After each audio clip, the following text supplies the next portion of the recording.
시간은 총강의 순서입니다.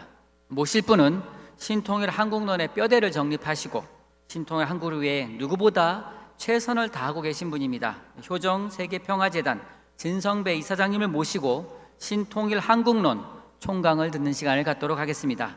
총강을 해주실 진성배 이사장님을 큰 환영의 박수로 단위에 모시도록 하겠습니다.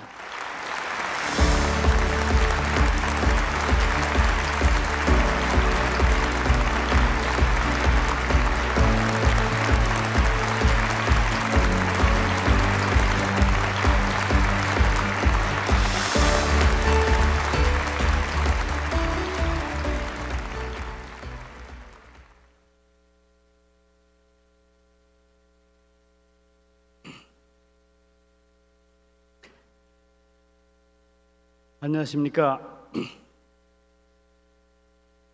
효종학술재단 이사장을 맡고 있는, 또 평화재단 이사장을 맡고 있는 진성배입니다.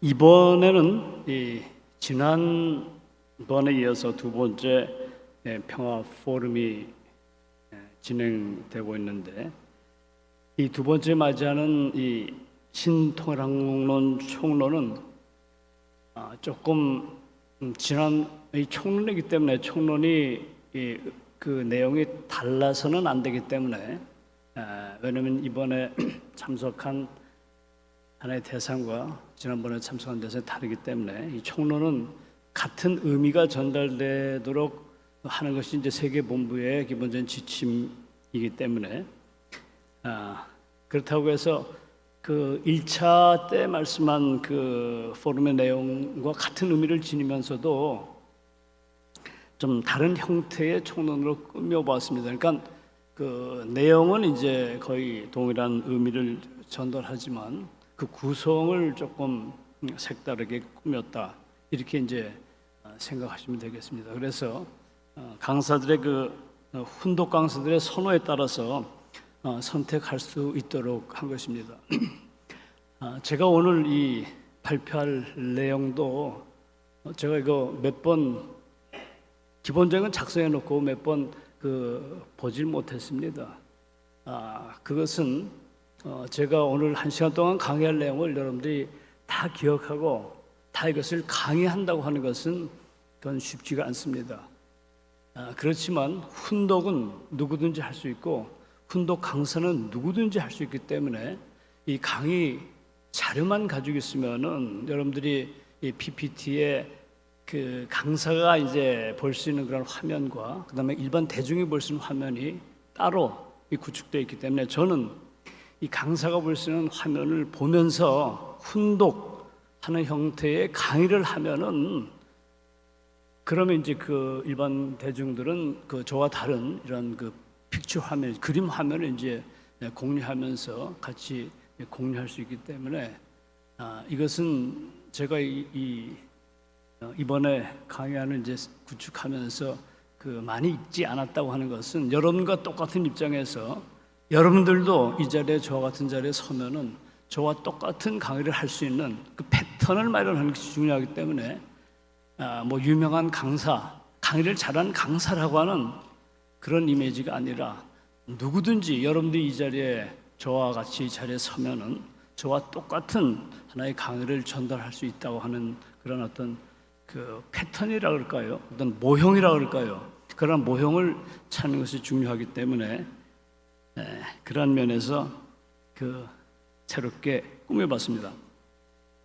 이번 총론의 특징은 참부문의 사상 중에 핵심적인 사상인 이성성성론을 중심해서 재구성하는 작업이었습니다. 그렇게 함으로써 1차 포럼과는 내용과 의미는 같지만은 색깔이 다른 총론으로 꾸며봤습니다.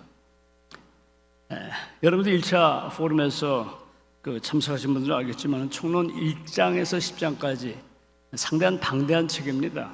한 장 자체가 저희가 일주일 꼬박 수련을 하고, 제가 하루에 10시간씩 일주일 동안 강의해서 다 끝내지 만족하지 못한 그런 강의 내용이기 때문에, 사실은 상당히 방대한 내용이고, 또 한 장 한 장이 상당히 알차게 이제 꾸며져 있습니다. 여러 가지 현실적인 시사 이런 것까지 다 포함시키려면은 그건 한도 끝도 없기 때문에 이 짧은 시간에 가장 핵심적인 내용만을 전달할 수밖에 없어서 그러한 강의를 이제 구성해 봤는데 그 변하지 않는 논리가 있다면 그건 이성성상의 원리입니다.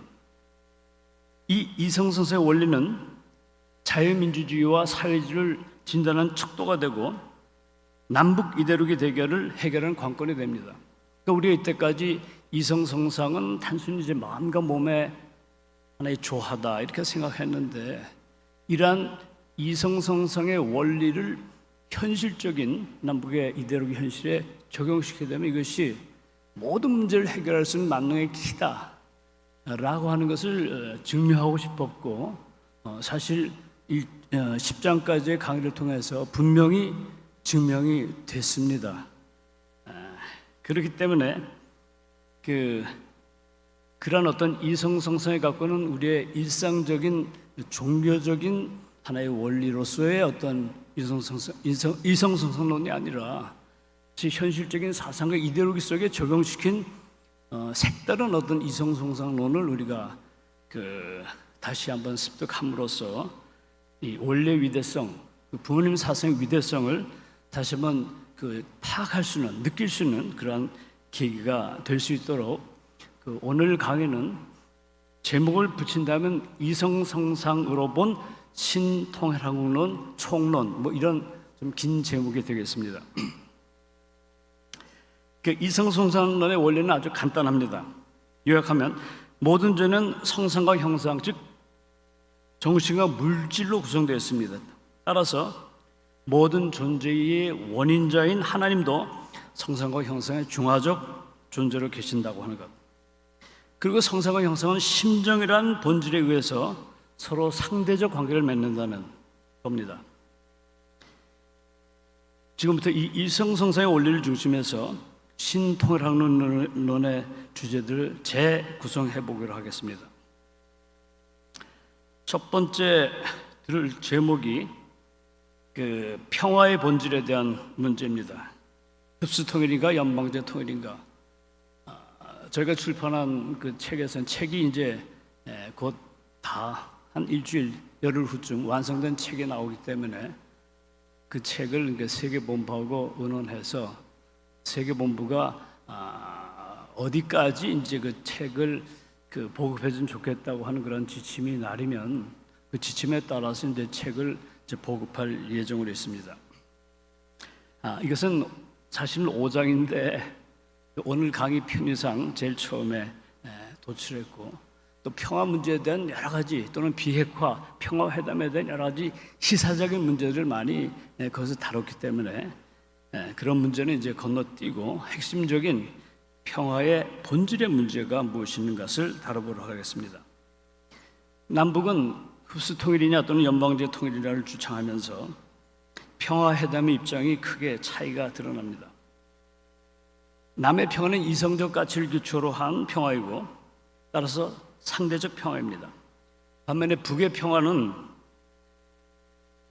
변증법적 투쟁을 기초로 한 평화고 투쟁 개념에서 과연 평화 개념이 도출될 수 있을까 의심스럽기 짝이 없습니다. 71년 7.14 남북 공동 성명에서 남북 회담이 시작됐는데 이것이 50년이 이미 지났습니다.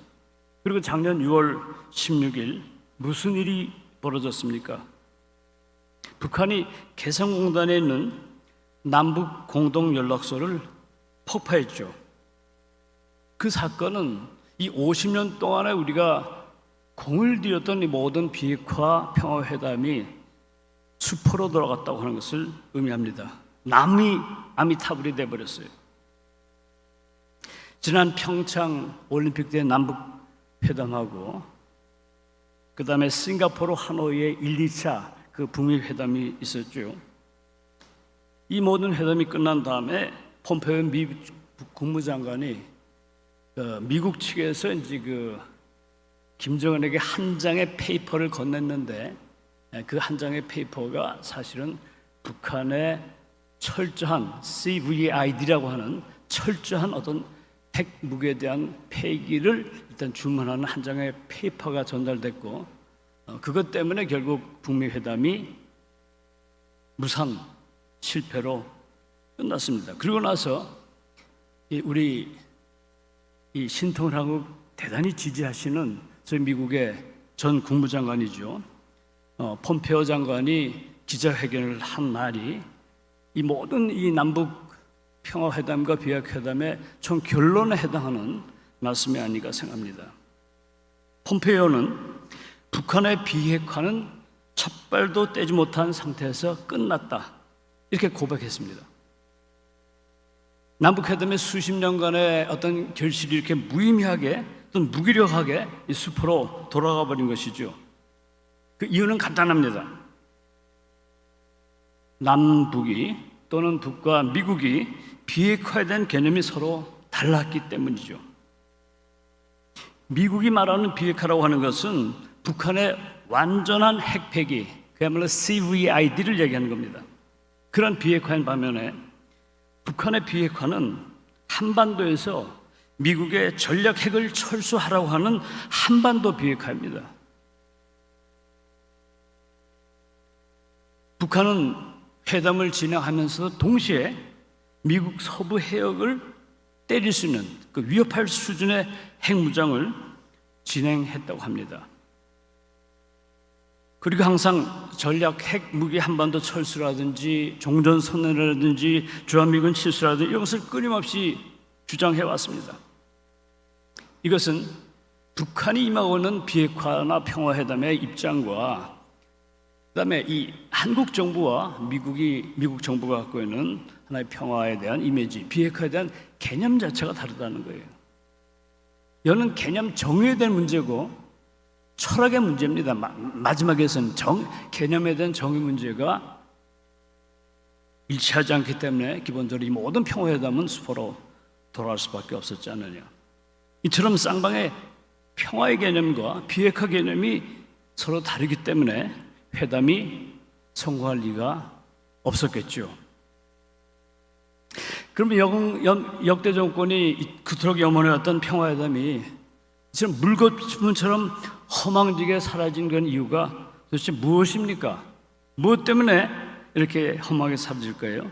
그것보다 조금 더 정치, 정책, 외교 여러 가지 군사 여러 가지 문제가 있겠지만 그것보다 더 근본적인 문제를 한번 살펴보도록 하겠습니다. 이것은 물질적 가치인 유물론, 노동의 소외, 그리고 계급혁명을 외치는 공산주의 철학이라고 하는 그 철학에서 과연 평화 개념이 나올 수 있을까 하는 근본적인 문제를 한번 제기해 보는 것이죠. 투쟁을 강조하는 유물론에서 평화의 개념이 나온다고 하는 것은 어불성설입니다. 그 때문에 결국 그들의 평화는 일반적인 의미에서 평화가 아니라 위장 평화일 수밖에 없다. 이 평화의 개념이라는 것은 그들이 갖고 있는 하나의 사상과 철학과 신념 체계와 연관된 것이기 때문에 그들이 근본적으로 계급혁명과 노동의 소외를 주장하는 그러한 철학에 기초하는 한, 유물론 철학에 기초하는 한 결국 거기에서는 평화라는 개념이 나올 수 없다는 것이죠. 그 단적 예가 7.4 공동성명입니다. 김일성은 그 당시 이라크와 굉장히 그 긴박한 최초의 그 남북 정상회담이 벌어졌어요. 그리고 최초의 공동선언이 벌어졌습니다. 이것은 대한민국의 평화가 곧 올 것처럼 이 흥분되게 그 뉴스가 전달됐는데 이 남북 평화가 끝난 다음에 당 간부들을 모아놓고 하는 말이 남조선을 해방하고 조국을 통일하기 전까지는 우리에게 평화가 있을 수 없다는 사실을 한순간도 잊어서는 안 된다고 얘기했답니다. 한순간도 잊어서는 안 된다고. 결국 우리의 평화라는 것은 서울시를 김일성시로 바꾸기 전에는 평화라는 것이 있을 수 없다는 것이죠. 제가 북한을 가봤을 때 창광유치원에 적혀있는 동상에 우리의 계명성은 미래 한국의 대통령이라는 말이 있습니다. 그게 다 이 장승마다 써 있더라고요. 그 계명성은 김정일을 명칭한다고 해요. 그러니까 김정일 어베스령, 김정일 장군은 한국의 미래 대통령, 한반도 대통령이라고 하는 것이 모든 교실마다 장승으로 기록되어 있는 것을 제가 발견하고 쇼크를 받았습니다. 그들은 겉으로는 평화와 비핵화를 거론하지만 궁극적으로 그들이 갖고 있는 기본적인 하나의 소위 한반도 적화라고 하는 그러한 이념과 그러한 정책 목표를 결코 후퇴하지 않는다고 하는 것을 확인하게 됐습니다. 겉으로는 평화회담이 임하면서 속으로는 남조선 해방을 말하는 위장평화의 무서운 속내를 드러내고 있는 것이죠. 공산주의들이 이처럼 항상 평화에 대해서 위장성을 띠고 있는 이유라고 하는 것은 그들의 철학이 애당초 평화를 파괴하고 증오를 증폭시키고 그 다음에 미움을 낳는 그러한 유물론 철학이기 때문에 그렇다. 그렇게 진단할 수밖에 없어요. 그들의 사상인 물질적 가치, 곧 형상적 가치에서는 어떤 평화 개념도 도출할 수 없다. 이런 그 결론을 내릴 수가 있습니다. 그 때문에 정책과 정치와 외교와 군사 뭐 여러 가지 다 중요하지만은 가장 중요한 것은 그들이 갖고 있는 생각, 사상, 이데올로기, 신념, 이것이 무엇보다도 중요하다. 그 신념이 변하지 않는 한 결코 정책이 변하지 않는다고 하는 것을 50년 역사를 통해서 모든 것이 숲으로 돌아가는 올라갔다 떨어지고 올라갔다 떨어지고 하는 이런 어떤 그 실패의 실패를 반복하는 그런 이유가 가장 근본적으로 생각과 이념과 사상, 이데올로기라고 하는 신념체계라고 하는 것이 남아있는 한 결코 그것을 부정할 수 없다. 거기에 따라서 그들의 정책과 실천 행위가 표현될 수밖에 없다. 이런 것을 우리가 알게 됩니다. 그렇다면 성상, 즉 정신적 가치관에 기초한 자유민주주의, 역대 자유민주주의 정권들의 평화 개념, 평화는 어땠습니까? 평화회담이 임하는 자유민주주의 정권들은 어정쩡한 평화, 전쟁 없는 상태, 이런 것을 평화로 인식한 것 같아요. 적당히 전쟁만 하지 않으면 그것이 평화다. 그런 어떤 정치학자들이 대부분입니다. 평화라고 하는 것을.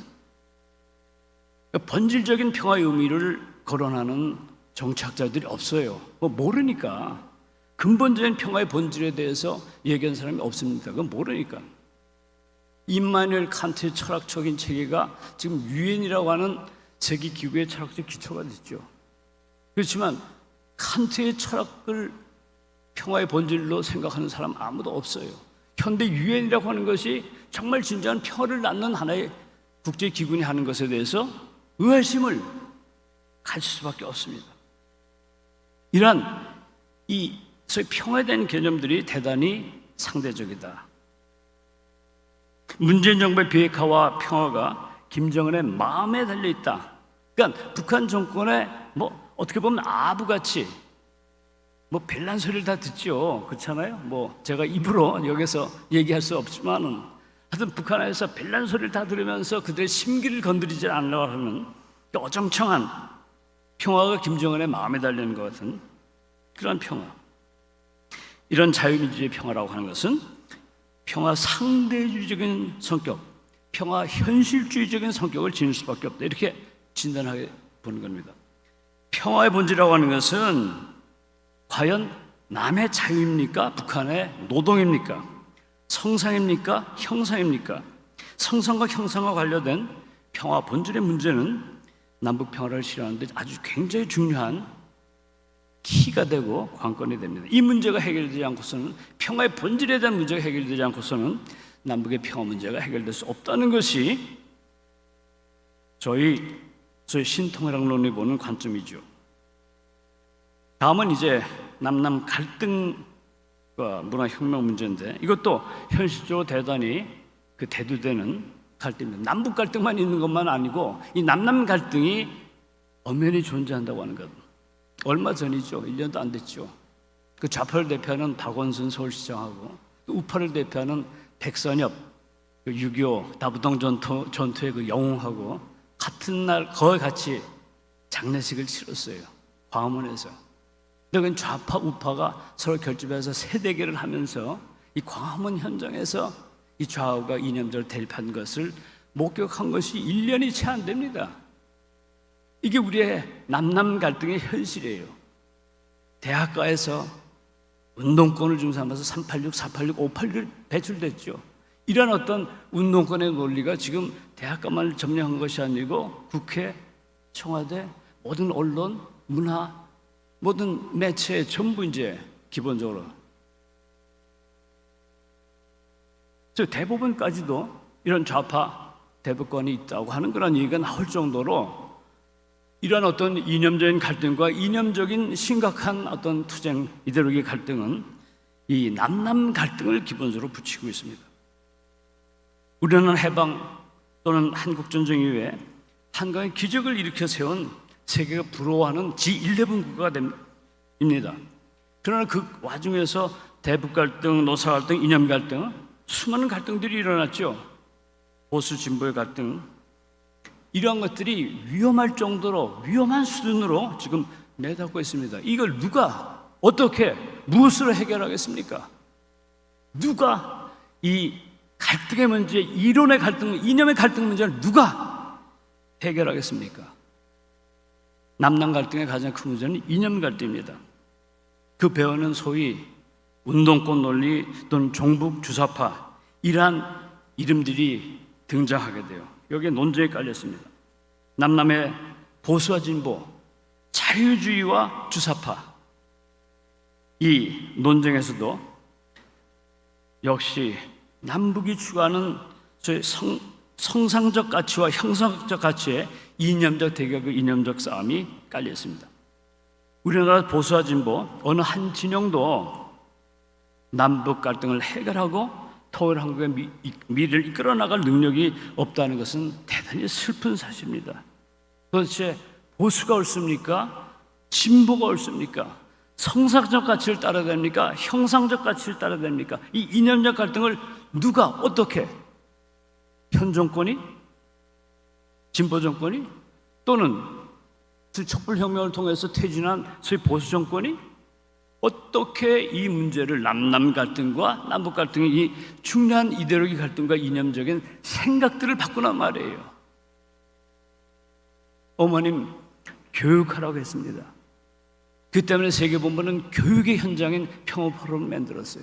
이 평화 포럼이라고 하는 어떤 이건 일종의 우리는 보통 수련하면 일주일 40일 수련을 생각하기 쉽지만 현 시대에 하던 일일 수련이라고 하는 이러한 짤막하지만 이러한 교육 과정을 통해서 우리가 이 나라 이 민족을 살리겠다고 하는 어떤 새로운 어떤 제3의 이데올로기를 가지고 진보도 보수도 설득할 수 있는, 좌우도 설득할 수 있는 그런 어떤 이념적인 싸움과 이념적인 투쟁의 현장에 대한민국의 위기가 처했기 때문에 이런 자리가 마련된 것이 아니라 이런 생각을 해보게 됩니다. 1980년을 기점으로 해서 정북 세력은 마르크스의 PD 계열하고 주사파의 NL 계열로 분화됐어요. 이 80년은 주체 사상으로, 주체 유일 사상으로 북한 헌법이 바뀐 해입니다. 그러니까 80년대에 기본적으로 마르크스 레닌주의를 폐기했어요. 폐기해버리고 당의 이념에서 폐기해버리고 소위 주체 유일 이념으로 주도한 해가 80년이고 그때를 기점으로 해서 PD, NL 계열의 분화가 일어났습니다. 이 쌍방이 치열한 주도권 싸움을 치르게 됐고 PD 계열은 아래로부터의 프롤레타리아 혁명, 다시 말하면 마르크스에 얘기하는 심장입니다. 심장. 혁명은 소위 심장과 뇌, 두뇌, 이 심장이란 프롤레타리아의 어떤 힘, 아래로부터의 혁명을 주최하던 프롤레타리아의 혁명을 PD 계열은 따랐고 NL 계열은 주사파의 위로부터의 의식화 혁명을 따랐습니다. 혁명의 두뇌가 바로 NL 계열이라면 혁명의 심장이 PD 계열이라고 볼 수 있죠. 이 투쟁에서는 NL 주사파 계열이 압도적인 승리로 끝나게 됐습니다. 여기에 더욱 불붙인 것이 뭡니까? 그람시, 마르크스의 하버마스, 당시 젊은 사람들의 피를 끓게 했던, 가슴을 뛰게 했던 네오 마르크시즘의 문화혁명이었습니다. 저도 학교 다닐 때 청년 문화라고 하는 것, 이 네오 마르크시즘은 이러한 사상에 가슴이 뛰고 또 흥분케 했던 그러한 청년 문화를 주도했던 그러한 하나의 새로운 하나의 어떤 문화혁명 운동이 벌어졌습니다. 이 네오 마르크시즘은 공산주의가 붕괴된 상태, 거의 붕괴된 상태에서 자본주의 속에서 자본주의 양식을 먹고 자본주의 형태를 가지고 새롭게 등장한 마르크시즘입니다. 마르크스의 망령이 청년 문화라는 외피를 입고 새롭게 재생한 겁니다. 고전적 마르크시즘과는 달리 네오 마르크시즘은 자본주의 한복판에서 마르크스의 정치혁명을 문화혁명으로 변혁시켰습니다. 정치혁명이 아니라 문화혁명을 통해서 자본주의 사회를 역전시켰다는 새로운 발상이에요. 급기야 문화 마르크시즘은 마르크스의 노동자의 해방이 아니라 프로이드의 성적 본능의 해방을 통해서, 이것이 바로 마르크스가 얘기하는 소위 에로스 혁명입니다. 그러니까 노동자의 해방이 아니고 노동자의 억눌린 분노를 해방하는 것이 아니고 이것이 문화적인 형태로 또는 성해방이라는 프로이드의 성해방. 마르크스는 프로이드 좌파죠, 좌파. 그러니까 소위 네오마르크시즘하고 프로이드를 접목시켜가지고 결국 인간이 갖고 있는 성적 욕망을 폭발하자. 여러분, 이 청년 문화, EP, 히피 같은 이 청년 문화 속에 소위 레즈비언하고 게이 같은 이런 어떤 다양한 가족이라고 하는 것, 이런 것들을 주체하고 나오고 있잖아요. 그들은 건전한 가정이 아니에요. 가정의 다양성입니다.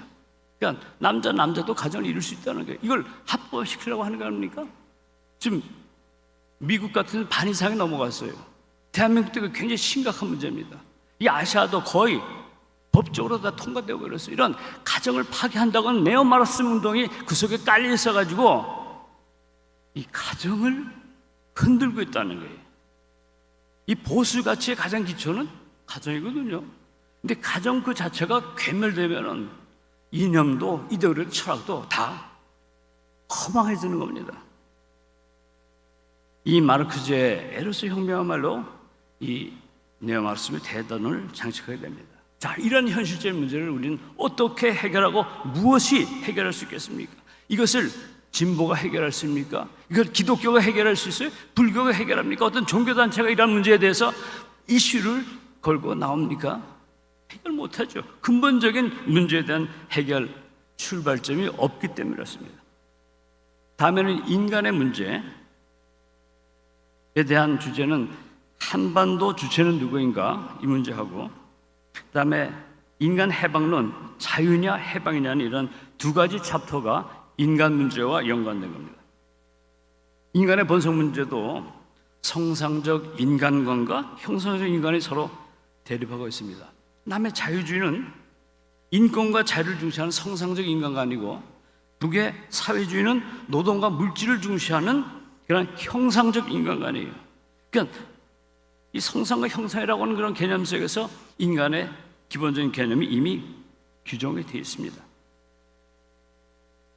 원래 민주주의는 자유가 아니면 죽음을 달라고 하는 프랑스의 혁명에서부터, 이 프로레타리아 혁명, 부르주아 혁명이죠. 이 부르주아 혁명에서부터 출발해가지고 미국의 독립 정신으로 이어졌고, 개인의 자유와 평등과 재산과 생명, 이 천부적 인권의 가치를 존중하는 겁니다. 민주주의 인권은 국가가 부여한 게 아니에요. 하나님이 천부적으로 인간에게 부여한 겁니다. 이 민주주의적인 소위 주체, 민주적 주체라고 하는 어떤 개인은 바로 하나님으로 받은 인권과 자유 때문에 존립할 수 있는 거예요. 국가는 수단이에요. 천부적 인권은 하나님으로부터 부여받은 겁니다. 이것이 이제 프랑스 계몽주의 철학이고 프랑스 혁명의 출발점이에요. 민주주의가 하나님에 대한 문제가 민주주의의 출발점이 됐다는 겁니다. 그러나 민주주의에서의 개인, 민주적 주체라고 하는 것이 욕망에 흔들린 주체로 변모되어 버렸어요. 민주주의 자유는 방종으로 흘러가 탄핵 자유를 침해해버립니다.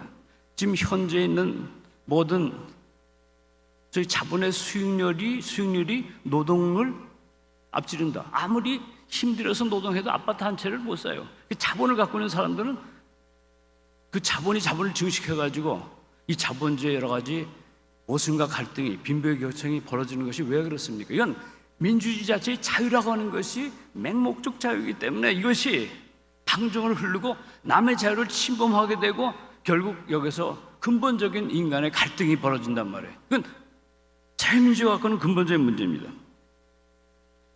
계몽수 사상가 홉스가 말한 것처럼 민주주의는 만인이 만인에 대한 투쟁. 입시에서 열심히 공부하는데 그 공부하는 학생들이 전부 적이에요. 제가 공부 잘하면 내가 떨어지는 거고, 제가 이제 서울대학교 연고대 가면은 내가 이제 서울대 연고대 갈 수 있는 기회가 떨어져요. 그러니까 이제 모든 것이 기본적으로 이제 자유 경쟁, 자유 시장이라고 하는 이 자유 개념이라고 하는 것이 소위 수업의 수월성을 제고한다는 측면은 굉장히 중요하죠. 요즘에는 우리 특화된 우리 여기 그 소위 외국어 고등학교도 다 없애고 교육의 평준화 이래가지고, 아니 교육이라고 하는 것이 평준화가 되면 됩니까? 미국의 하버드 예일 대학이라고 하는 것, 소위 영국의 캠브리지 옥스퍼드라고 하는 이것들이 세계의 인재들을 양성했어요. 미국 조약계를 지도하는 것은 전부 하버드 예일, 이런 MIT, 이런 어떤 유사한 수월성을 가지고 난 어떤 우선 인재들이 미국의 지도자도 되고 세계의 지도자도 되는 거예요. 교육에서 수월성이라고 하는 것, 지식이라고 하는 것을 똑같이 가져라, 평등하다. 이건 정말 교육의 ABC를 모르는 거죠. 하여튼 이런 문제들이 지금 제기가 돼요. 그 때문에 자유가 상실된 민주주의 세계라고 하는 것, 사회주의는 노동을 인간의 본질로 보는 유물론적 인간관으로 치우쳤습니다. 노동자의 노동 해방, 계급 해방을 주창하면서 사회주의가 등장했죠. 그러나 그 해방운동은 노동자 계급의 분노와 증오는 해방할 수 있었지만 그 혁명에서 숙청된 부르주아 계급들, 자본주의 계급의 물 해방할 수 있습니까? 숙청된 그들, 피해 숙청의 대상이 됐던 이 자본계들, 경찰, 군인들, 법조인들, 교육인들, 이 혁명이 일어나면은 여러분 중국의 문화혁명 때 봤잖아요. 얼마나 처참하게 모든 지식을 분석행류 태워버리고 지식계급들 전부 다 처단해버리잖아요. 이게 이제 소위 문화혁명이라고 하는 프롤레타리아 혁명을 통해서 기본적으로 자행된, 금세기에 자행된 하나의 현실이에요. 현실. 거기에서 노동자들의 분노는 해방할 수 있지만 거기서 소외됐던 부르주아와 자본가들의 원한과 해방은, 원한과 절규는 어떻게 되겠단 말이에요. 그건 해방할 수 없었잖아요. 중어의 철학에서는 중후만 날 뿐입니다. 역사가 증명하듯 사회주의 혁명이라고 하는 것은 계급투쟁을 법칙화하고 산류 파괴를 정당화했습니다. 그렇게 돌이킬 수 없는 인류 최악의 번제를 낳게 되었던 것이죠. 혁명을 통해서 평등한 인간 해방이 아니라 산류과 파괴의 인간 지옥을 양산해 내버렸어요. 프롤레타리아 혁명이 갖고 있는 것, 러시아 혁명 이전에 소비에트 연방 체제가 갖고 있던 소위 레닌 혁명, 이런 모택적 혁명 같은, 최근에 일어나는 일들도, 베트남 같은 데 일어나는 이런 여러 가지 일들을 보게 되면은 평등의 인간 해방을 주창했던 그들의 슬로건과 관리, 가장 불평등하고 살육과 파괴로 얼룩져 있는 그러한 지옥으로 변모된 것을 알 수가 있습니다. 이거 왜 그래요? 왜? 평등을 주장하는데 왜? 근본적으로 평등이라고 하는 근본 가치를 이해하지 못했기 때문에, 혁명의 원리를 제대로 이해하지 못했기 때문에 벌어진 하나의 사건이라고 볼 수 있습니다. 주체의 사상도 마찬가지입니다. 북한헌법 3조에는 조선 민주주의 인민공화국을 사람 중심의 세계관이며 주체 사상을 민중대중의 자주성을 실현하기 위한 혁명 사상으로 규정하고 있습니다. 이처럼 주체 사상의 인간은 자주성, 의성, 창조성을 갖는 인간인데, 이때 인간은 일반적인 인간이 아니에요. 이 황장엽의 주체 사상과 김정일의 주체 사상이 다르다, 뭐 그런 얘기를 합니다. 수용 용도로는 황장엽 자기가 만든 게 아니다. 자기는 철학적인 주체 사상을 만들었는데 그것이 이제 북한 정권에 의해서 변조됐다, 이렇게 얘기합니다. 하여튼 그들이 얘기하는 자주성, 의성, 창조성은 철학적이고 일반적인 그런 휴머니즘의 인간이 아니에요. 그건 계급 혁명을 전제로 한 자주성입니다. 그러한 의식성이고 그러한 창조성이에요. 이거 굉장히 무서운 전략입니다. 그러니까 겉으로 보기에는 소위 휴머니즘, 인간주의 얼굴을 하고 있죠. 그러나 속은 아주 새빨간 혁명사상과 어떤 폭력혁명이라는 것이 전제되어 있어요. 자주성이라는 것, 의식성이라고 하는 것, 여러분 의식화 작업, 의식성이라고 하는 것, 창조성, 혁명 전선을 창조로 적용한다는 그런 의식이에요. 철학적이고 휴머니즘의 자주성, 의성, 창조성이 아니에요. 그렇기 때문에 이러한 혁명적 인간관을 휴머니즘으로 위장한, 그걸 표방한 날조된 그런 인간관을 우리가 인간의 얼굴로 한 공산주의다, 이렇게 편안하게 관대하게 생각할 수가 없다는 거죠. 거기엔 굉장히 무서운 하나의 위장이, 인간관에 대한 어떤 날조된 인간관이 거기에 포함되어 있다는 것을 우리가 알아야 됩니다. 주체성 철학적 원래는 인간이 모든 것의 주인이라고 얘기했습니다.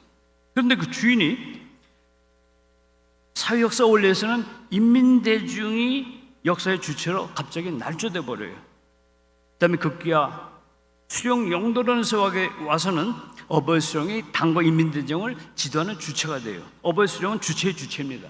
그러니까 최종적인 주체는 인민대중도 아니고 인간도 아니고 어버이 수령만이 주체의 주체로 남게 돼요. 이처럼 북한의 주체라고 하는 것은 북한 당국의 유일한 이데올로기고 종교로 변질됐습니다. 사회과학적 관점에서 주체 사상은 스탈린주의나 마오이즘보다 훨씬 더 종교적이고 2000만의 신을 갖고 있는 세계 10대 종교의 반열에 들어있다고 얘기합니다. 극기야 주체 사상, 무신론적 종교, 국민 종교가 되어버렸어요. 그렇다면 이제 인간은 이 소위 자유민주주의가 얘기하는 자유를 기초로 한 정신적 존재입니까? 아니면 노동을 기초로 한 물질적 존재입니까? 성상적 존재입니까? 형상적 존재입니까? 인간 해방 문제 또는 인권과 관련된 남북 정권의 정당성의 문제가 여기에 걸려 있어요. 그다음에 가장 시급하게 해결해야 될 문제가 바로 인간 해방에 대한 문제입니다. 모든 철학과 사상의 이데올로기는 무엇이 참다운 인간을 해방하느냐는 그 기점에서부터 사상이 출발하는 거예요. 이념이 출발하고 이데올로기 출발합니다. 과연 자유민주주의와 사회주의 또는 주체 사상이 갖고 있는 인간관이 근본적으로 인간을 해방할 수 있느냐, 이것이 이제 근본적인 문제라는 것을 제시할 수 있습니다. 세 번 다음에는 한민족과 역사에 대한 문제입니다. 이것은 남북 대결 구조에서 남북의 어느 편이 역사적 정통성을 갖고 난 그 문제와 관련이 있습니다. 남의 자본주의 체제는 성성적 가치인 자유를 기반으로 한 체제인 반면 북의 사회주의 체제는 형상적인 물질적 평등을 기반으로 한 그런 체제입니다. 여러분, 이러한 남북 대결에서 어느 편이 역사의 정통성을 지니고 있다고 보십니까? 대한민국은 선한 가치를 추구한 한민족의 순환 국국사를 주장하는 반면 북의 공산주의는 노동이라는 물질적 가치를 추구한 계급 투쟁사를 내세우고 있습니다. 이처럼 남북의 역사관은 선과 악, 정신과 물질, 성상과 형상의 가치관입니다. 그러니까 역사를 보는 입장에서도 성상과 형상의 가치관이 결국 남북의 가치관의 기초에 깔려 있다고 진단하는 이 원리라는 것이 있기 때문에, 위대한 원리 사상이기 때문에 이 원리 사상을 적용시키면은 이 남북의 모든 현실 문제와 사상의 뿌리의 문제가 전부 보인다는 거예요. 해결될 수 있는 실마리가 발견된다는 겁니다. 역사의 신뢰를 보면 더욱 명백해집니다. 대한민국은 자유민주주의와 시장경제를 채택하고 G11 국가, 선진국가에 올라섰습니다. 대한민국의 역사는 수나라, 당나라, 몽고, 일본 제국주의 등 930회의 침략을 받았대요. 이러한 침략에도 불구하고 외침을 극복하고 생존해낸 순환 국보의 역사였습니다. 하나님이 보호하사 우리나라 만세예요. 이런 어마어마한 외세의 침략에 생존했다고 하는 것 자체가 기적이라고 얘기할 수밖에 없는 이런 한민족 역사를 갖고 있습니다. 그 한민족 역사 어느 한 군데 계급투쟁의 역사를 찾아볼 수 없어요. 그런데도 북조선인민공화국 북한 계급투쟁 역사를 내세우고 있어요. 계급투쟁사란 공산주의 혁명으로 귀결되는 유물사관의 역사가 아니고 결정론적인 오류의 역사가 아니에요. 신라, 삼국시대, 고려, 백제, 그 다음에 소위 조선시대 이런 세계를 봉건영주의 시대로 보고 결국 이 봉건영주들이 이 농노와 그다음에 노동자를 박해했던 이런 계급사회로, 현대사회도 자본주의 사회도 자본가들이 소위 노동자들을 일단 침탈하는, 요즘에 노동자가, 귀족 노동자가 1년에 뭐 1억이 넘어가는 그런 노동자들이 많이 나오잖아요. 그래서 귀족 노조라고 하는 것, 이 노동자라고 하는 것과 자본자라는 것은 공생하는 거예요. 이 자본가가 회사 경에서 기본적으로 망하면 노동자도 직장을 잃어버리게 되는 거예요. 그러니까 자본과 노동자라는 것이 상생의 과정이지, 이게 대립투쟁의 과정이고 타도의 과정이고 혁명이라고 하는 논리를 가지고 정말 누가 기업을 하겠습니까? 세계의 문명이 어떻게 발전하겠어요? 그러니까 모든 것들이 이러한 역사, 계급투쟁이라는 역사관을 통해서 한반도의 역사를 소위 전도하려고 시도하고 있습니다. 38선도 마찬가지죠. 이 38선이라고 하는 것은 단순한 군사적 대치선이 아니라 선악 가치관의 대치선이고 공산민주, 관념 유물론, 유실론과 무실론을 대립하는 체제의 대치선입니다. 이슬람 남북대결이라는 것은 철학과 철학, 사상과 사상, 이데올로기, 가치관과 가치관이 대립하는 그런 각축장이에요. 이 가치관의 대결을 해결해 주시는 것은 서로 극단적으로 대결하고 있는 민주공산 어느 한쪽의 사상을 찾을 수가 없습니다. 두 사상 두 치는 쌍방이 서로 극단적으로 배제하고 있기 때문이에요. 이 양자를 통일할 수 있는 것은 제3지대를 찾을 수밖에 없고, 이것이 곧 하나님주의 사상입니다. 남북의 어떤 역사관에서도 통일한국의 현재와 미래를 이끌어 나갈 그런 주도할 역사관이 없다는 것이죠. 다음은 이제 열린민족주의인데 그건 뭐 건너뛰겠습니다. 그 다음에 이제 가장 기본적인 왜 하나님주의인가, 하나님의 본체론에 대한 그런 주제를 다루겠습니다. 조금 전에는 소위 인간의 문제고 본체론의 문제를 다루겠습니다. 신은 정신인가 물질인가 문제가 바로 이 문제와 연관됩니다. 이 문제는 신의 본질을 성상, 즉 정신으로 보는 기독교 신관하고 형상, 그 물질로 보는 유물론적 무신론적 신관, 이 두 가지 신관이 있다고 저는 봅니다.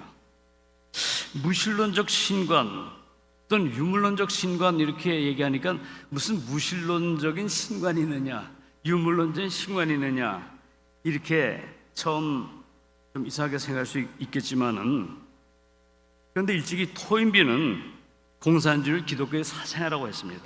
그러니까 기독교가 갖고 있는 프레임을 뒤집으면 그게 공산주의가 되는 거예요. 그러니까 쌍태라고 봤습니다. 둘의 어떤 출생과 태생은 같다고 봤어요.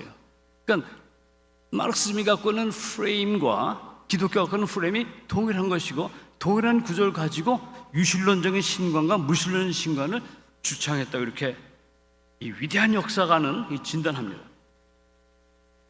공산적인 기독교 신관을 뒤집고 무신론적 신관, 유물론적인 신관을 제창해서 사상을 흔들고 세계를 점령해 나갔습니다.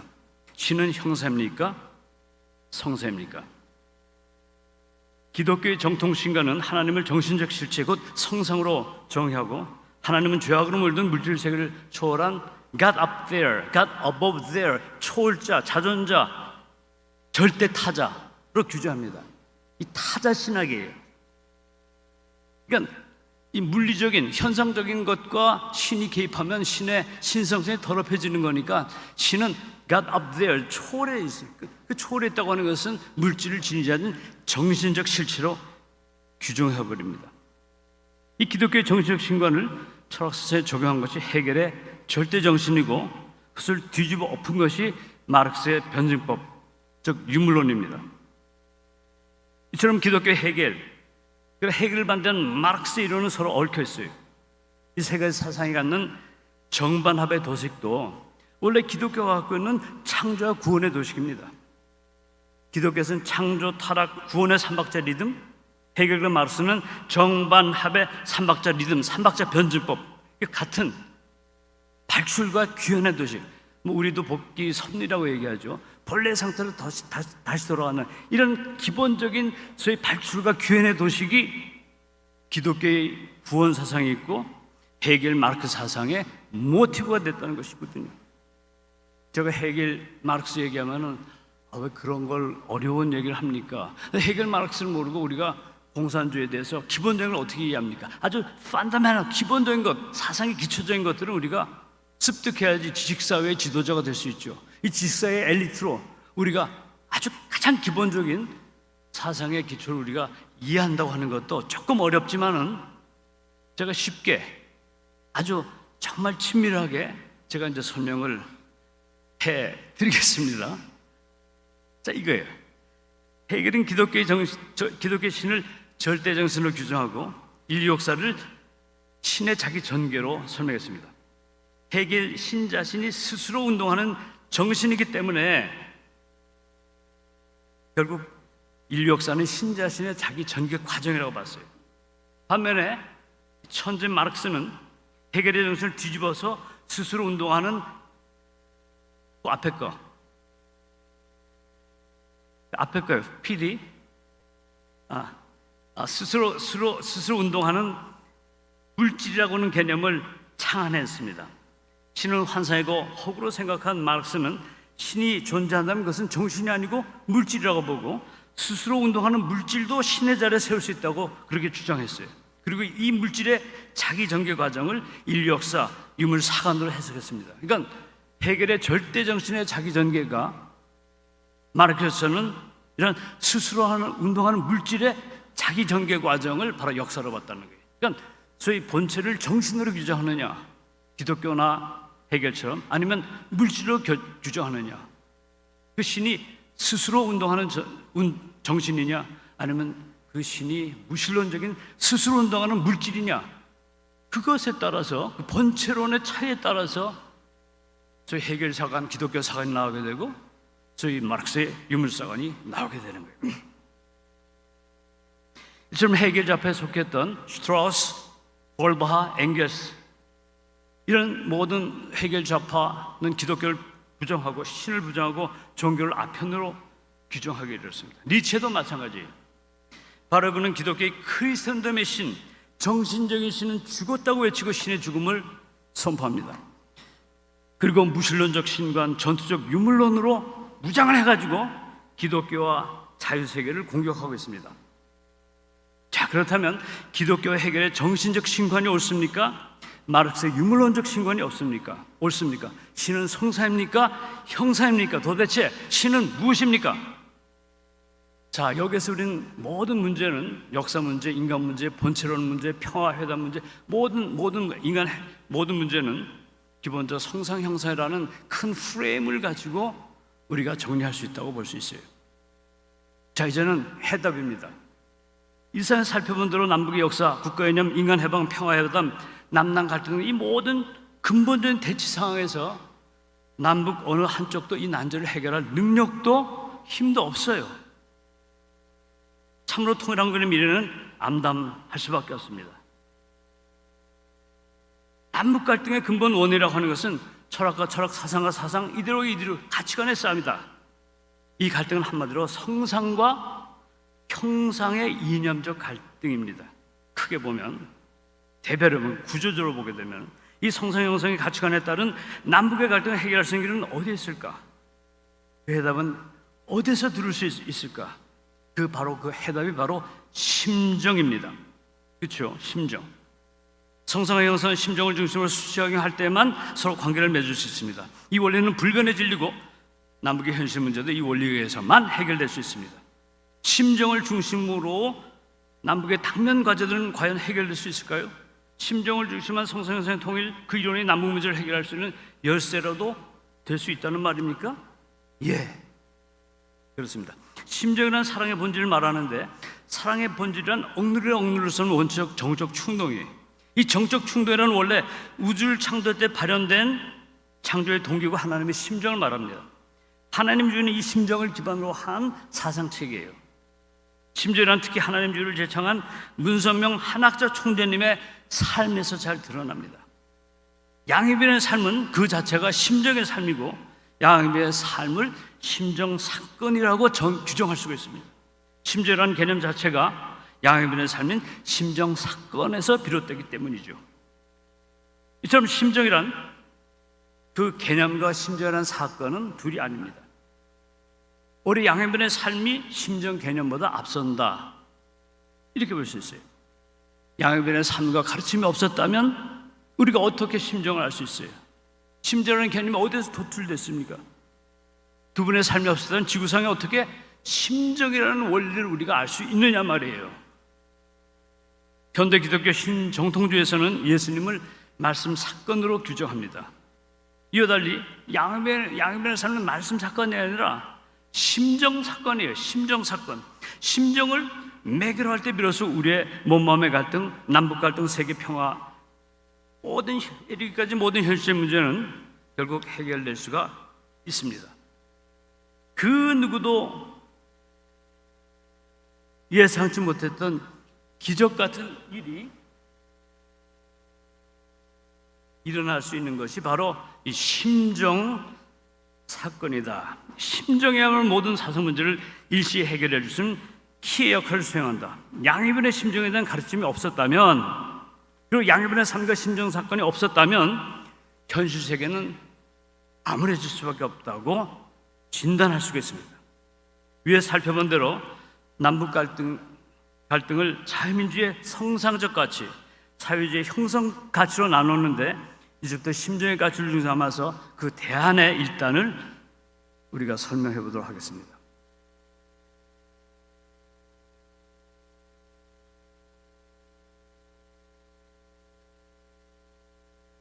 제가 시간 조절을 잘 못했습니다. 문제만 제기하고 해답을 할 시간이 없는데, 하여튼 되는 대로 얘기를 해보죠. 영국 역사학자 E.H. 칸은 역사란 과거와 현재 끊임없는 대화라고 얘기했습니다. 역사는 과거를 기록하는 것만 아니라 역사를 해석해야 된다는 말이죠. 역사 해석에는 섭리사관, 진보사관, 문화사관, 유물사관 등의 여러 가지 유형들이 있는데, 우리 신통일학론은 한민족 역사를 선악투쟁사요 복귀의 섭리사로 해석합니다. 순천자는 흥하고 역천자는 망한다는 그런 격언은 역사 배후의 어떤 초월적인 역사 법칙이 작용한다는 것을 의미하는 것이죠. 민주화 공산의 대결은 역사의 정통성의 대결이라고 해도 좋고, 역사를 나타난 투쟁은 계급 투쟁사가 아니라 선악의 투쟁사라고 하는 것. 역사의 목표는 하나님 아래 한 가족, 민족 공동체, 세계 공동체를 건설한다는 것, 이것이죠. 이처럼 민주화 공산의 대체로는 38선도 선악의 가치관의 대체선이다. 이 양극단을 통일할 수 있는 것은 심정을 지만 하나님주의밖에 없다는 것이죠. 하나님주의는 우리 민족의 뿌리, 경천사상으로 돌아가자는 겁니다. 단군의 원래의 우리나라의 건국 이념으로 돌아가자는 거예요. 한민족이 섬기온, 그러나 그 경천, 홍익, 광명사상 그대로가 아니고 훨씬 더 구체적으로 현실적으로 적용되고 미래지향적인 세계 평화의 어떤 매체로서의 어떤 이념, 나중에 얘기했습니다. 이 소위 경천, 홍익, 광명사상에 준하는 우리의 새로운 대한민국의 비전을 제시하자는 겁니다. 한민족의 성민의 하나님은 환인, 이건 기독교의, 유대기독교의 창조주 야훼 하나님에 해당합니다. 환인, 원인 인자예요. 환인, 환응, 환검, 삼신이 하나로 일체된 삼신일체론이고, 그다음에 하늘의 환웅과 땅의 운효가 결합해서 나온 단군은 천지인 합일 사상을 얘기하는 겁니다. 천지인 부모님이라고 하는 것, 이것이 바로 단군이 갖고는 하늘과 땅이 결합했다고 하는, 인간이 결합했다고 하는 그 사상에서 나오는데, 이 천지인 합일 사상, 이 조화 사상이야말로 경천 사상뿐 아니라 홍익 광명 사상의 출발점이 되는 겁니다. 신통이라는 개념은 민족 정통성에 기초해야 되고 보편적인 이념이 돼야 되고 미래적 좌표 대망 의식을 지킨 그런 이념이 아니면 안 돼요. 이러한 신통일한국의 미래지향적인 건국이념, 대한민국이 바라봐야 될, 찾아가야 될 그러한 이념이 바로 애천, 애인, 애국이념이다. 이 건국이념은 단군의 경천 사상뿐 아니라 홍익 광명 사상까지 계승 발전시키고 세계 평화에 기여할 수 있는 그런 보편적인 대망의식의, 미래를 지시하는 대망의식의 하나의 좌표를 제시하는 것이 아니면 안 된다는 것이죠. 아니죠. 사실 자유민주주의, 자유, 생명, 인권, 재산권 같은 인권은 원래 아까도 얘기했지만 하나님부터 받은 천부적이에요. 마찬가지로 사회적 평등도 하나님 앞에 천부적 대상 가치로서에서 유리합니다. 자유한 심정을 기반할 때만 진정한 자유일 수 있고, 평등이란 심정을 기반할 때만 진정한 평화일 수 있어요. 하나님께 기초할 때 바로 그 정당성, 자유와 평등에 대한 정당성을 찾을 수 있다는 것이죠. 이처럼 자유민주와 사회주의가 하나님주의 이념에 기초를 잃어버릴 때, 경천사상이라는 우리 건국 이념을 잃어버릴 때 저희 자유민주주의와 사회주의의 그 근본 뿌리부터 흔들린다고 하는 것을 우리가 알아야 된다고 하는 것을 계몽해야 된다는 것이죠. 지금 신통일한국의 건국 이념이 애천애인 애국 이념이고, 건국 구현 이념이 바로 공생, 공용, 공의주의입니다. 이 두 이념을 기초로 할 때만, 두 기둥이 건재할 때만 통일한국의 비전과 미래를 실현할 수 있다고 보는 겁니다. 다음에 하나님주의에 대한 문제, 이건 본체론의 주제를 다루는 건데, 신이 정신이야 물질이라는 그런 문제입니다. 기독교 정통신간의 헤겔을 돌아보면 마르크스의 시간을 서로 대립하고 있는데, 하나님주의 입장에서 할 때 정신과 물질은 신의 속성에 불과할 뿐이죠, 신 자신이 아닙니다. 그 때문에 기독교의 정신적 신과는 잘못되고, 헤겔의 출발점인 절대정신은 그 출발점에서부터 오류를 범했다는 것. 정신 즉 성상은 신 자신이 아니라 신의 속성에 불과하다는 것입니다. 신의 본질은 심정이며 하나님은 심정의 하나님이에요. 창세기 1장 28절에 하나님이 형상대로 사람을 창조하실 때 남자 여자를 창조하셨다고 하는데, 그 말은 무형의 하나님이 유형의 아담해의 모습을 통해서 나타난 그 뜻을 의미하는 것입니다. 그럴 때는 원래 하나님은 아담해에게 임재하신 무형의 참부모이고, 아담해는 인류의 조상인 유형의 참부모가 된다. 따라서 하나님의 본체로는 참부모 하나님, 하늘 부모님이, 속성으로 볼 때는 하나님은 성상 형상의 이성성상의 하나님이지만, 심정이라는 본질로 볼 때는 하나님은 참부모 하나님, 하늘 부모님이다. 이런 어떤 기본적인 정의가 도출됐어요. 심정이라는 본질을 통해서 그것이 도출될 수 있다는 얘기죠. 마르크스의 유물론, 무신론, 니체의 신죽음의 선포, 이 모든 것은 기독교, 정통 기독교 신관의 오류에서부터 일어난 해프닝, 역사적 해프닝이에요. 정통 기독교가 성소의 하나님에 기초한 것이 아니고, 기독교 철학과 교리에 갇힌 살아계신 성소의 하나님을 잃어버린 그러한 교리적 하나님, 철학적 하나님이기 때문에 신을 정신으로 규정했다는 것이죠. 니체나 마르크스 볼 때 그건 아니라고 보는 거예요. 이런 의미에서 볼 때 기독교 정통주의 신과는 심하게 오염됐습니다. 심하게 냄새가 나요. 성서에 살아계신 하나님은 교리와 철학에 가둔 그런 하나님이 아니에요. 이런 역사적 해프닝, 역사적 코미디가 어디 또 있을 수 있겠습니까? 성서 하나님은 정신적 신도 아니고, 유물론적, 마르크스가 얘기하는 유물론적 신도 아닙니다. 우주를 창조하신 하나님은 심정의 하나님이고 참부모 하나님, 하늘 부모님인 것입니다. 그 다음에 인간 문제, 인간 본성에 대한 문제가 또 제기되겠죠. 그 성상, 형상적 인간관이 대립하고 있는 양상을 보게 됩니다. 이 주체사상을 얘기하는 것과 또 이것과 연관이 있어요. 자유냐 계급 해방이냐, 인간 해방 문제도 이 인간 문제와 전부 연관되어 있습니다. 남북의 인간과는 미래를 보장할 수 없어요. 남북의 인간 간의 한계를 넘어서 그에 대한 대안을 제시해야지만이 그것이 올바른 인간 간, 남북 통일의 올바른 인간을 제시하는데, 그것이 바로 효종 사상이다, 이렇게 규정할 수가 있습니다. 저즉 효종 사상은 본연의 인간이 갖춰야 될 윤리 사상입니다. 효종 사상은 우리 신통일학의 공개념인 애천 사상, 홍익 사상에서 연유한 사상이에요. 애인이념을 구현한 효종 사상은 막연히 널리 사람을 이롭게 한다는 홍익 사상을 넘어섭니다. 효종 사상은 양심에 임재한 하나님의 사랑을 채우라고 널리 사람을 사랑하는 구체적인 인간관계를 유지하는 윤리예요. 교정에는 하나님을 사랑하는 수직적 교정과 이웃을 사랑하는 수평적 교정이 있습니다. 성서에 있듯이 내 마음과 뜻과 성품을 다해 주의 너의 하나님을 사랑하고 내 이웃을 내 몸과 같이 사랑하라고 하는 그 성서의 말씀을 수행하는 것이 바로 효종 사상입니다. 둘째로 효종 사상은 양심의 보편적인 원리를 따르는 삶을 말합니다.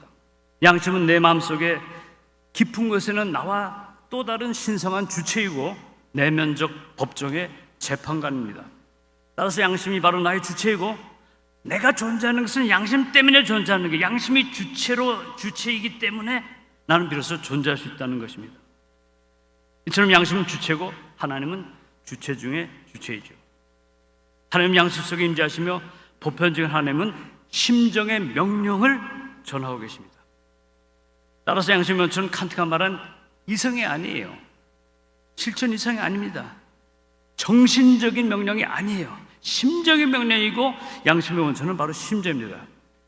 하늘 부모님의 심정이 양심의 원천이다. 우리들은 양심이라는 것과 같이 하늘 부모님을 내 마음속에 임재하신 하나님을 모신다는 것이죠. 이것이 바로 우리 효종사상의 가장 기본적인 가르침이에요. 따라서 칸트의 의무의 윤리가 아니고 심정에 따른 행복과 기쁨의 윤리입니다. 따라서 양심을 따르는 효종의 삶이라고 하는 것은 육신의 부모에 대한 효보다 앞서는 거예요.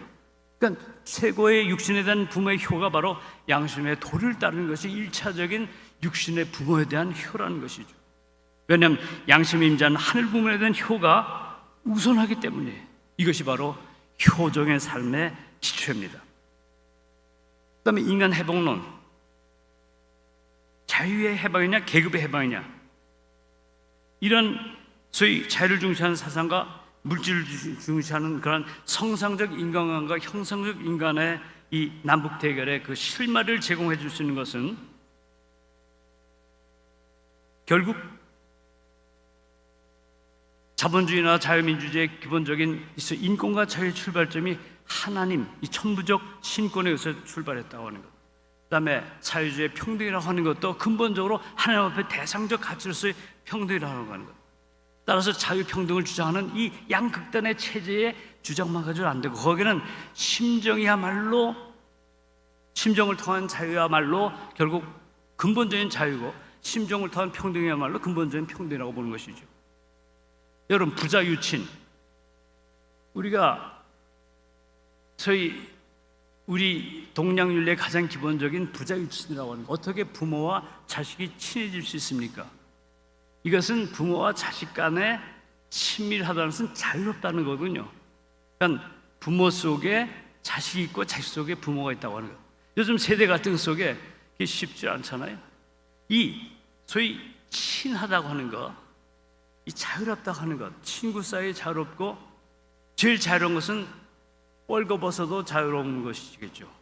어릴 때 여러분들이 성장하는 자녀들의 그 포동포동한 그 벌거벗은 모습을 물로 식혀줄 때, 목욕시켜줄 때, 이것이 바로 이제 친하다는 것, 자유롭다고 하는, 그것이 바로 이제 부자 사랑의 가장 근본적인 친밀함이거든요. 이 자유라고 하는 것은 바로 부모의 심정이라는 것을 통해서 자유로울 수 있다는 것이죠. 평등이라는 5가지 손가락이 결과적인 평등입니까? 이 결과적 평등을 쟁취하기 위해서 자본가를 타도하고 부르주아 계급을 숙청해야 됩니까? 이것이 왜 서로 결과적으로 평등하지 않는데 이것이 왜 평등해요? 5가지 성과를 평등하다고 하는 것은 기능에서, 생명의 기능에서부터 이것은 평등한, 어떤 목적을 실현하는 데서 똑같이 그 목적을 실현하기 때문에 길이는 다르지만, 결과적인 평등은 아니지만 평등한 것은 기능의 평등이에요. 평등은 기쁨의 평등이고 인격의 평등이고 양심의 평등이고 기능의 평등이에요. 평등이라는 말은 대상적 가치예요. 이 대상적 가치인 평등을 구걸하고 폭력혁명을 주도했던 소위 사회주의 혁명이라고 하는 것이 얼마나 왜곡되고 잘못됐느냐 하는 것을 말씀드릴 수가 있겠습니다.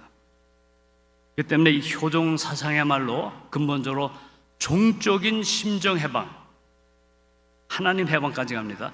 횡적인 양심 해방, 소위 인류 해방까지 나갑니다. 소유권 해방. 그러니까 소위 효종 사상이라고 하는 것은 근본적으로 하나님을 해방하자. 어마어마한 얘기입니다. 심정을 해방하자. 자식만이 부모를 해방할 수 있다는 것이죠. 그러니까 이 부모인 소위 하늘 부모님, 그 하늘 부모님을 저희 효종이라는 윤리와 도덕을 통해서 해방하는 거예요. 심정 해방이에요. 횡적으로 양심의 윤리. 여러분들이 모든 양심의 가치라고 하는 것은 횡적 관계에서 다반사로 이제 불어나는 거거든요. 그러니까 양심이라는 것을 해방한다고 하는 것. 그 다음에 나머지 하나 남는 것은 만물주관입니다. 소유권 해방이에요. 이것이 바로 제가 이것을 못 봐서 8분이 지났답니다. 자, 제 강의는 이걸로 끝내겠습니다. 미안합니다. 감사합니다.